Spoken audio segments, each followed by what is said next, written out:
have an earthquake and then we trigger aftershocks in the crust around. So speaking of these aftershocks then, because this is a forefront of everyone's minds at the moment, how many have we had in total and what do you expect to happen? The Finance Minister is aware of the challenges this quake's exposed. The National Land Transport Fund has a contingency fund for earthquakes because we get them pretty regularly. But even if that runs out, we can fund it from the general budget. And a 6.3 aftershock mid-interview in his Beehive office. Bill English says the government will learn from the shortcomings this quake's unearthed. It's really just a matter of how much you're willing and able to invest to try and secure reliability of the transport links. The economy won't be knocked off course by this latest earthquake.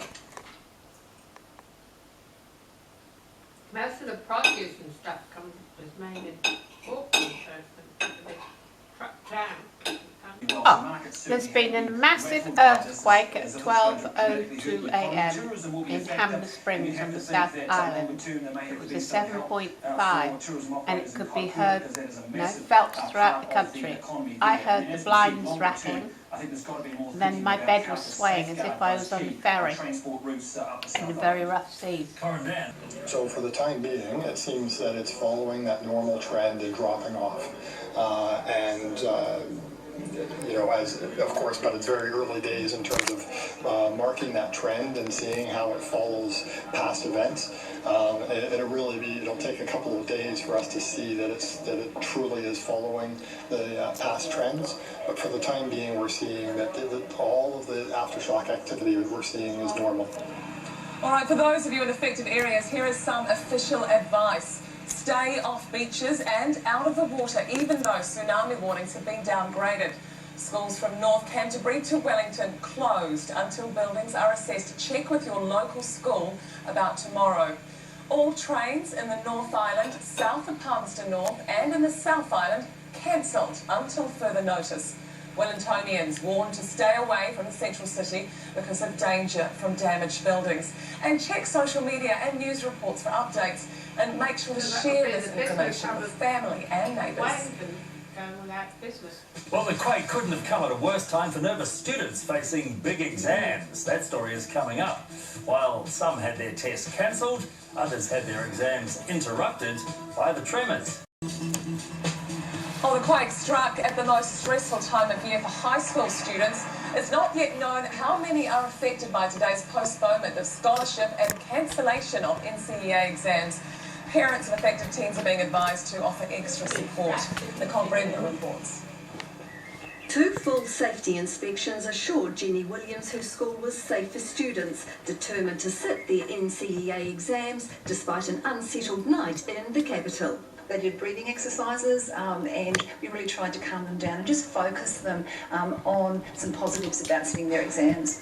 But aftershocks rocked level 1 science and kept coming. I feel really safe in this building. It's quake proof and there's a lot of places where you can go and hide. There's an aftershock right now. Yep. Oh my goodness. The seismic activity kept about 1/3 of the school's exam candidates away. They'll now get derived grades based on their year's work. It means that, of course, students who left their run to the very end may be disadvantaged, but for those students who've worked all year, they'll be fine with a derived grade. It's the same story for students at nearby Wellington Girls and Wellington College, across the strait at Marlborough Girls and Marlborough Boys, throughout the quake zone, including Christchurch's Linwood High, which doubled as a civil defence shelter overnight. NZQA have really strong procedures for that, and unfortunately, as we know in Christchurch schools and NZQA are well experienced at this sort of thing. And top students nationwide are also affected by today's postponement of scholarship history and chemistry exams. NZQA can't yet say exactly how many students are affected or when the exams will be rescheduled. The authorities closed for the day as staff try to figure out a solution. In the meantime, the advice for parents is keep your disrupted teen calm and focused. Get back in, be resilient, and just put your head down and keep working. For some at least, the exams of 2016 are ones they'll never forget. When we were in the exam before we started, there were aftershocks through our exam. It was a bit hectic. Nicole Bremner, One News. Well, a Christchurch family are among several left devastated after their homes were burgled during last night's earthquake. The Mill family evacuated their house along with their daughter, who suffers from muscular dystrophy. But on their return, they found their home ransacked. Paul Hobbs reports. See, this is where we walked in and was the TV stand. They feel they've been hit when they're down. A family struggling to comprehend why them. Really disheartened to how somebody could do that when, you know, Christchurch, etc. just went through an earthquake. When the quake struck at midnight, Matt and Melissa Mill decided to take no chances. Thought, jeepers, we better start looking at packing up. Living near the beach at New Brighton with a tsunami warning in place, their concern was for their daughters, especially 12-year-old Alicia, who suffers from muscular dystrophy. With Alicia being in a wheelchair, we're better off being safe than sorry. They evacuated, driving to the airport to wait it out. But on their return at daylight, a shock was in store. The old heart sunk a bit when I seen my truck wasn't there and pulled around the back of the house just to find that, all the garage door and the sleep out door and the house doors were all open. All the electronics were gone, TVs, the computer, cameras, even Christmas gifts ripped open. Everything was tipped upside down and all the drawers were out. But of special value to Alicia, though, her brand new $5,000 personalised electronic hearing system, which allows her teachers to communicate with her. It's a part of her body, a part of her being able to do things, to learn. Thank you so much. But since their news has spread, they've been inundated with kindness from strangers. A TV from this man, the offer of a car from another, even food. We just had someone come around and give us lunch, like I've never seen them in our life. The support's been unreal. And with more than $12,000 in online donations so far, perhaps a more hopeful night ahead. Paul Hobbs, One News. And a quick update on that total money raised for the Mill family. It's now risen to more than $16,000. Welcome back and looking at our top story tonight. Aftershocks are continuing after the massive 7.5 quake occurred just after midnight. The quake centred near Hanima Springs at a shallow depth of 15 kilometres and has been followed by nearly 400 aftershocks. The coastal town of Kaikoura has been completely cut off by slips that have closed roads and rail links. The town also has no power, water supply or sewerage. And we have just learned that the group of kayakers thought missing on Clarence River have been found safe. Well, the failure of 111 emergency call system in the aftermath of last night's quake has been described by the Prime Minister as deeply worrying. Kim Savage looks at the immediate response to the disaster. Finally, some shut-eye after a seemingly endless night. Well, I didn't really sleep. Then I enjoyed the 15 minutes just lying down. More than 100 of these evacuees from city hotels and hostels hunkered down in the Beehive. We had a tour of Parliament yesterday, so we knew we were in a safe place. Cornflakes and some fruits, so yeah, it was good. For other evacuees, it was up the hill for fear of a tsunami. Officials first thought there was no threat, then a closer look changed their minds. This fault actually projected out into the sea, that we actually got a displacement of the sea that generated the tsunami. You end up getting a slightly different response in different parts of the country. That maybe reflects the impacts they've had. But there'll be a debrief afterwards. Initially, you've got to say, I think things have probably worked pretty well. Adding to the early confusion, no one could get through on 111 for half an hour after the midnight quake. The system down after the emergency call centre's Wellington building was damaged and then evacuated. We'll really have to go away and have a look and see exactly what took place there. I don't have an answer to why that took place, but it's obviously deeply worrying. There's plenty of praise for the work of civil defence volunteers. The response has been excellent. I couldn't ask for more from our staff. Those same officials now not only dealing with aftershocks, they're faced with severe weather warnings. They're forecasting gale force winds and heavy rain. With the glass, which may have been damaged, may have been loosened, with severe winds, that could cause some displacement again. But that's something we'll need to deal with. Their work continuing into the night. Kim Savage, One News. Well, our news crew Very loud truck going past, sorry. And our news crew arrived to Carlton today from Christchurch, and driving to this very small town, we were struck talking to locals about how deeply affected they are by this earthquake and how strong it was for them, how strong they felt it. And I can tell you all afternoon we've been feeling those aftershocks, but I can only imagine how scary it was at midnight when it struck. So a mammoth task ahead still in the aftermath of the quake, restoring transport links to those isolated communities. Kaikoura, the worst hit region, but many others are tonight living in uncertain times, damaged homes and businesses. And the clean-up after the quake has barely begun. It's going to be a long haul.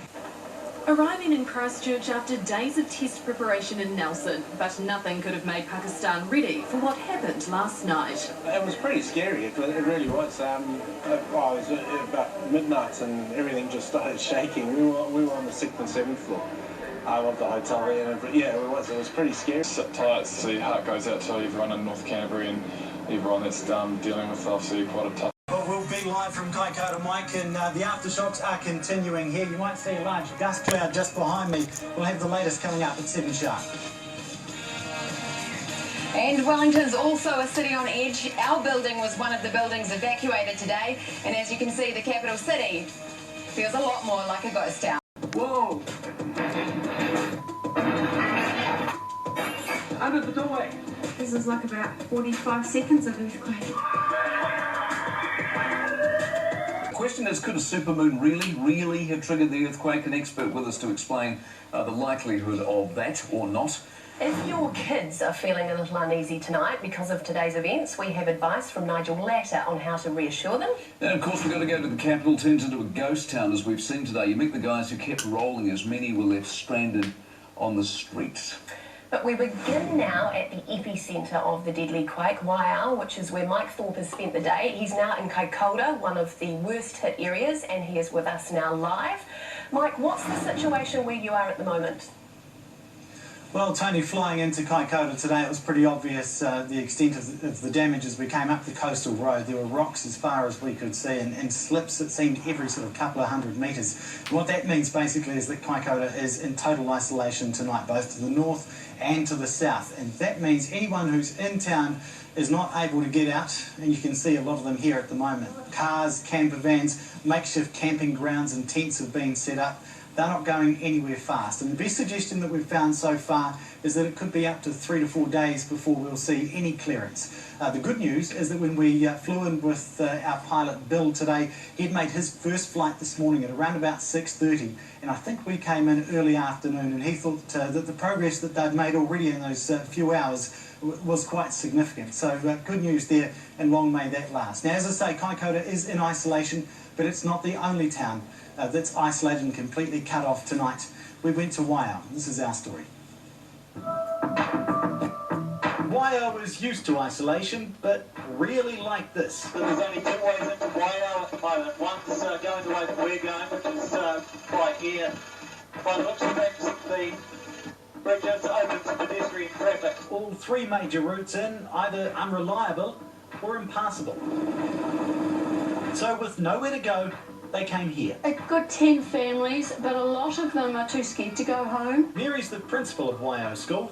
She wasn't happy to see us. Don't tell me you've got a camera, because we desperately need bottled water and packets of biscuits. So our pilot Bill turned around to get them. And in return, she gave us a tour of her now twisted town. This is our precious pool.